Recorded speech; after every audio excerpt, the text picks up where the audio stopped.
السلام علیکم ورحمۃ اللہ وبرکاتہ۔ الحمد للہ رب العالمین والعاقبۃ للمتقین والصلاة والسلام علی اشرف الانبیاء والمرسلین نبینا محمد وعلی آلہ وصحبہ اجمعین ومن تبعهم بإحسان إلى يوم الدین، اما بعد۔ فقال الله عز وجل: أعوذ بالله من الشيطان الرجيم. أم تريدون أن تسألوا رسولكم كما سئل موسى من قبل ومن يتبدل الكفر بالإيمان فقد ضل سواء السبيل۔ سورة البقرہ کی آیت نمبر 108 ابھی آپ کے سامنے تلاوت کی گئی ہے۔ اللہ تبارک و تعالی فرماتا ہے: ام تريدون ان تسألوا رسولکم کما سئل موسیٰ من قبل، کیا تم لوگ اپنے رسول سے ایسے ہی سوال کرنا چاہتے ہو جس طریقے سے اس سے پہلے موسیٰ علیہ الصلاۃ والتسلیم سے سوال کیا گیا؟ ومن يتبدل الكفر بالایمان، اور جو شخص ایمان کو کفر سے بدلے، جو شخص ایمان کو کفر سے بدلے یعنی ایمان لانے کے بعد کفر کی طرف مائل ہو جائے، فقد ضل سواء السبیل، تو وہ سیدھے راستے سے بھٹک گیا، گمراہ ہو گیا۔ اللہ تبارک و تعالیٰ نے اس آیت کریمہ میں پیارے نبی صلی اللہ علیہ وسلم کے ساتھ ایک ادب کا حکم دیا ہے کہ ہم مسلمانوں کی ایک بہت بڑی ذمہ داری بنتی ہے کہ ہم پیارے نبی صلی اللہ علیہ وسلم سے اچھی گفتگو کریں، ادب کے ساتھ پیش آئے، جو ضرورت کا سوال ہو وہی پوچھیں۔ ایسے سوالات جس کی ضرورت نہیں، بکثرت سوال کرنا، لغو سوال کرنا، فضول کا پوچھنا، ایسی چیزوں سے پیارے نبی صلی اللہ علیہ وسلم کی بے حرمتی ہوتی ہے، پیارے نبی صلی اللہ علیہ وسلم کی شان میں گستاخی ہوتی ہے۔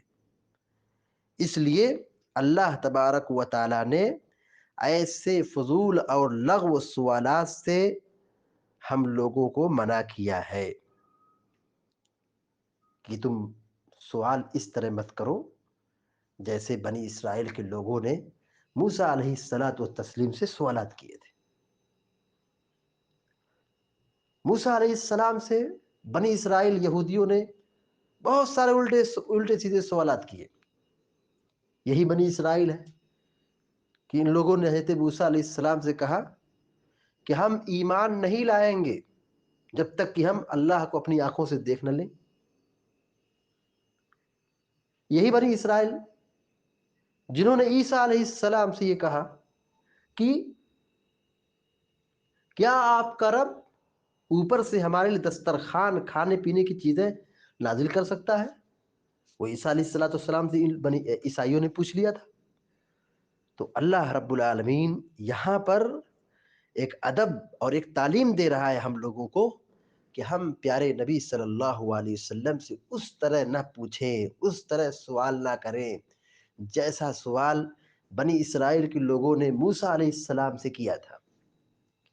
دیکھیے، سوال اچھا ہو اور جس کی ضرورت ہو وہ پوچھا جائے، یہ مطلوب ہے۔ یہ مقصد نہیں کہ سوال بند کر دیے، سوال نہ پوچھا جائے۔ سوال پوچھنا گستاخی نہیں، ہر سوال غلط نہیں ہوتا ہے۔ جو ضرورت ہے، جو سوال علم کی بنیاد پر ہو تو وہ سوال ہم پوچھ سکتے ہیں، اس میں کوئی حرج نہیں۔ لیکن بلا وجہ، بلا ضرورت کثرت سے سوال کرنا، پوچھنا، بار بار پوچھنا، بلا وجہ سوال کرنا جس کی ضرورت نہیں ہے، لغو سوال کرنا، یہ جائز نہیں ہے، شریعت میں منع کیا گیا ہے۔ پیارے نبی صلی اللہ علیہ وسلم بیان فرماتے ہیں کہ ضروری ما ترکتکم فإنما هلك من قبلکم بکثرت سوالہم واختلافہم علی انبیائہم. پیارے نبی صلی اللہ علیہ وسلم کہتے ہیں کہ تم سے پہلے کے لوگوں نے کثرت سوال کی وجہ سے اور انبیاء سے اختلاف کرنے کی وجہ سے وہ قومیں ہلاک ہو گئی، وہ قومیں ہلاک ہو گئی. اور پیارے نبی صلی اللہ علیہ وسلم نے وَكَرِهَ لَكُمْ قِيلَ وَقَالَ وَكَثْرَةَ السُّؤَالِ، قیل و قال سے، بکواس سے، فضول سوال سے، کثرت سے پوچھنے سے پیارے نبی صلی اللہ علیہ وسلم نے منع کیا ہے.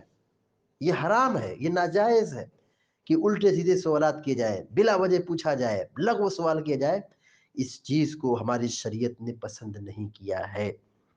عبداللہ بن عباس رضی اللہ تعالی عنہما بیان کرتے ہیں، ابن کثیر رحمہ اللہ نے اپنی تفسیر میں اس قول کو ذکر کیا ہے کہ ابن عباس رضی اللہ تعالی عنہما فرماتے ہیں ما رأیت قوما خیرا من اصحاب محمد صلی اللہ علیہ وسلم ما سألوه الا عن سنتی عشرت مسئلہ کلها فی القرآن.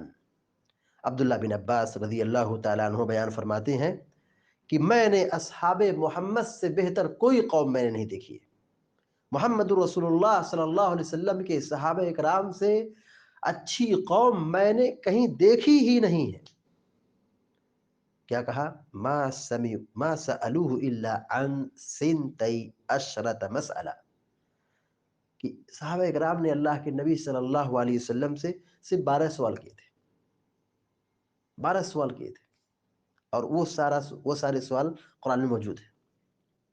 تو صحابہ اکرام کو یہ تعلیم دی گئی تھی، صحابہ اکرام کو یہ تربیت کی گئی تھی کہ اس طرح سوال نہ کریں جس طریقے سے بنی اسرائیل کے لوگوں نے حضرت موسیٰ علیہ السلام سے الٹے سیدھے فضول اور بکواس اور لا یعنی سوالات کیے تھے. یہ ہماری شریعت میں منع ہے، اور اللہ تبارک و تعالیٰ نے اس چیز پر پابندی لگا دی ہے کہ ام تریدون ان تسألوا رسولکم کما سئل موسیٰ من قبل، کیا تم اپنے رسول سے ایسے ہی پوچھنا چاہتے ہو جس طریقے سے موسیٰ علیہ السلام سے اس سے پہلے سوال کیا گیا؟ یاد رکھو، سنو، وَمَن يَتَبَدَّلِ الْكُفْرَ بِالْإِيمَانِ، اور جو ایمان کو کفر سے بدلے گا، یاد رکھو اسی کا خسارہ ہے. فَقَدْ ضَلَّ سَوَاءَ السَّبِيلِ، وہ سیدھے راستے سے بھٹک جائے گا. تو یہ تعلیم دی گئی ہے کہ ہم کثرت سے سوال نہ کریں، فضول سوالات نہ کریں، ایمان کی حفاظت کریں. اور اس طرح کے جو الٹے سیدھے سوالات ہوتے ہیں، آدمی اس سوالات کے ذریعے سے یعنی اللہ اور اس کے رسول کی شان میں گستاخی کر بیٹھتا ہے، اور ممکن ہے اور بہت ممکن ہے کہ اس فضول اور لا یعنی سوال کے نتیجے میں آدمی کفر کی دہلیز تک پہنچ جائے. اللہ تعالی ہمارے ایمان کی حفاظت فرمائے اور دنیا میں جب زندہ رکھے، ایمان اور توحید تو قائم رکھے. آمین یا رب العالمین. اقول قولی هذا واستغفر الله لي ولكم ولسائر المسلمين فاستغفروه انه الغفور الرحيم، وصلى الله على نبينا محمد وسلم تسليما كثيرا. والسلام عليكم ورحمه الله وبركاته.